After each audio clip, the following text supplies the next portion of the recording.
பார்க்க போகிறோம்னா இறால் கிரேவி எப்படி செய்யுதுன்னு பார்க்க போகிறோம். அதுக்கு தேவையான பொருட்கள்: எண்ணெய் சிறிதளவு, சோம்பு, 2 பெரிய வெங்காயம் நறுக்கியது, 2 தக்காளி நறுக்கியது, மஞ்சத்தூள், வீட்டில் அரைத்த தனி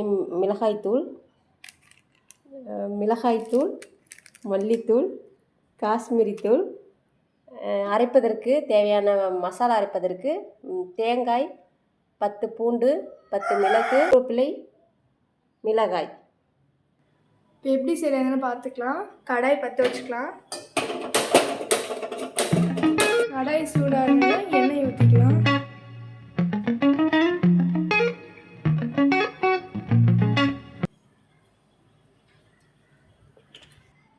எண்ணெய் சூடானதும் 1 டீஸ்பூன் சோம்பு போட்டுக்கலாம். சோம்பு பொரிஞ்சதும் நறுக்கி வச்ச வெங்காயம் போட்டுக்கலாம்.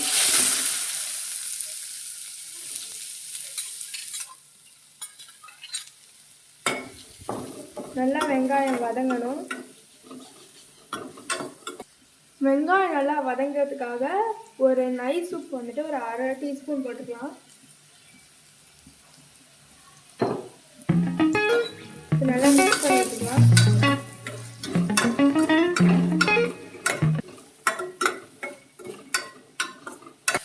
அதோடைய கருவேப்பிலை கொஞ்சம் பிச்சு போட்டுக்கலாம். அதுக்கப்புறம் 2 பச்சை மிளகாய்,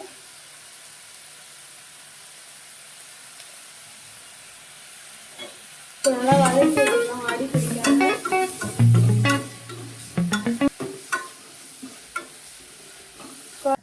இப்போ நல்லா வெங்காயம் கோல்டன் ப்ரௌன் கலர் வந்ததுக்கப்புறம் தக்காளி சேர்த்துக்கலாம் தேவையான அளவு. நல்லா மிக்ஸ் பண்ணிடலாம். இப்போ அது வதங்கிட்டு இருக்கணும். இது எங்களுக்கு வந்துட்டு 50 ரூபாய்க்கு தான் இவ்வளோ நாள் கொடுத்தாங்க. ஏன்னா வந்துட்டு நாங்கள் பீச் பக்கத்தில் தான் இருக்கோம். ஆனால் வந்துட்டு 60 டேஸ்க்கு வந்துட்டு பீச்சில் வந்துட்டு மீனெல்லாம் வந்துட்டு உற்பத்தி ஆகுறதுக்காக லீவ் விட்டுருக்காங்க. அதனால வந்துட்டு இவ்வளோ கம்மியாக தான் கிடைக்கிது. உங்கள் ஊரில் எவ்வளோ கிடைக்கிதுன்னு கமெண்ட் செக்ஷனில் கமெண்ட் பண்ணுங்கள். எங்களுக்கு இவ்வளோ தான் கிடச்சிச்சு, ஸோ இதை வச்சு பண்ணுறோம். உங்கள் ஊரில் 50 ரூபாய்க்கு இவ்வளோ கொடுப்பாங்களா, இல்லை இப்படிலாம் கொடுப்பாங்களான்ட்டு கமெண்ட்டில் சொல்லுங்கள். இது நல்லா வதங்கிட்டு இப்போ நம்ம க்ளீன் பண்ணி வச்ச இறால் சேர்த்துக்கலாம்.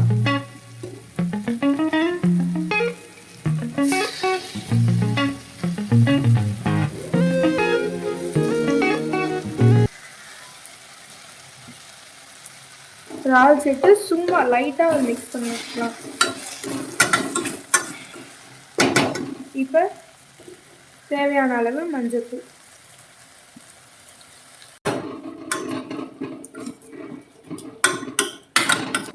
இப்போ இந்த இறால் வந்துட்டு தண்ணி விட ஆரம்பிக்கும். அது வேகிறதுக்குள்ளே நம்ம இந்த மசாலாலாம் வந்துட்டு ரெடி பண்ணி வச்சுங்க. மிளகு, பூண்டு, சீரகம் நல்லா கொஞ்சம் தண்ணி விட்டு வெந்துட்டு இந்த நேரத்தில் வந்துட்டு குழம்பு மிளகாத்தூள் வந்துட்டு ஒரு 3 டீஸ்பூன் போட்டுக்கலாம்.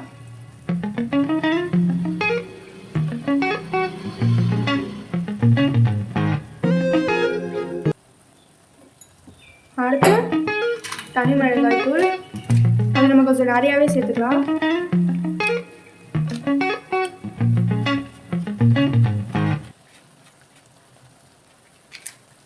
அடுத்து காஷ்மீரி மிளகாத்தூள் கலருக்காக போட்டுக்கலாம்.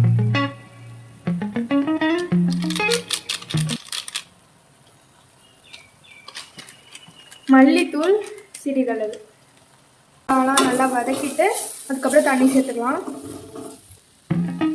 இப்போ தேவையான அளவு தண்ணி ஊற்றிக்கலாம். இப்போ தண்ணி ஊற்றியாச்சு. தண்ணி சுண்டுற வரைக்கும் நம்ம அதை கொஞ்ச நேரம் ரெஸ்ட்டில் விடலாம். மூடி வச்சு இந்த மாதிரி எண்ணெயெல்லாம் பிரிஞ்சு வந்துட்டு உங்களுக்கு தெரியும் பாருங்கள் எப்படி இருக்குன்ட்டு. இந்த நேரத்தில் நம்ம தேங்காய் பேஸ்ட் கொட்டிக்கலாம். அரைச்சி வச்சதை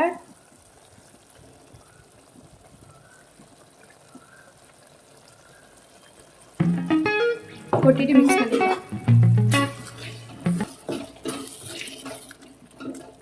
நல்லா ரெட்டிஷ் கலரில் இருக்குது.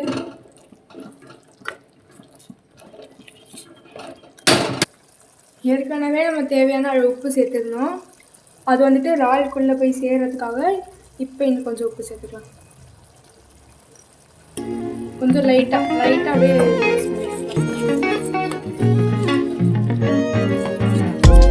ஓகே. அவ்வளோதான். இப்போ சேர்த்ததுக்கப்புறம் எங்கள் வீட்டில் குழந்தைங்க இருக்காங்க, அதனால நாங்கள் சாஸ் சேர்த்துக்கிறோம். சாஸ் சேர்க்காமே இருக்கலாம், சேர்த்துக்கும் இருக்கலாம். வீட்டிலே செஞ்ச சாஸ் கூட நீங்கள் யூஸ் பண்ணிக்கலாம். எங்கள் வீட்டில் காலியாக போயிடுச்சு, அதனால் நாங்கள் கடையில் வாங்கி யூஸ் பண்ணுறோம். கொஞ்சோண்டு சேர்த்து மிக்ஸ் பண்ணி விட்டேன். அது ரொம்ப டேஸ்ட்டாக இருக்கும் குழந்தைங்களுக்குலாம், அதனால் அவங்க ரொம்ப நல்லா ஃபேவரபுளாக விரும்பி சாப்பிடுவாங்க.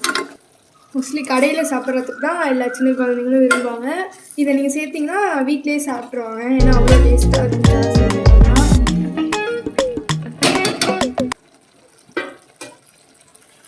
இது ரொம்ப ஈஸி, அவ்வளோதான், முடிஞ்சிடுச்சு. இப்போ நம்ம கொத்தமல்லி தூவி இறக்கிடலாம். அதில் நீங்கள் கருவேப்பிலை இல்லாட்டி கொத்தமல்லி ரெண்டுமே சேர்த்துக்கலாம். இது ரொம்ப ரொம்ப ஈஸி, பேச்சுலர்ஸ்க்குலாம் ரொம்ப ஈஸியாக இருக்கும், அவ்வளோ டேஸ்ட்டாக இருக்கும் அந்த சாஸ் ஃப்ளேவர் எல்லாம் சேர்ந்து. ஸோ அவ்வளோதான், கம்ப்ளீட்டட். டாட்டா, பாய் பாய். மறக்காமல் சப்ஸ்கிரைப் பண்ணிடுங்க. முடிஞ்சிடுச்சு. எவ்வளோ கலர்ஃபுல்லாக செமையாக இருக்குது. இது நீங்கள் எதுக்கு வேணாலும் சாப்பிட்டுக்கலாம், அவ்வளோ டேஸ்ட்டாக இருக்கும். இது நல்ல கன்சிஸ்டன்ஸோட. டாட்டா.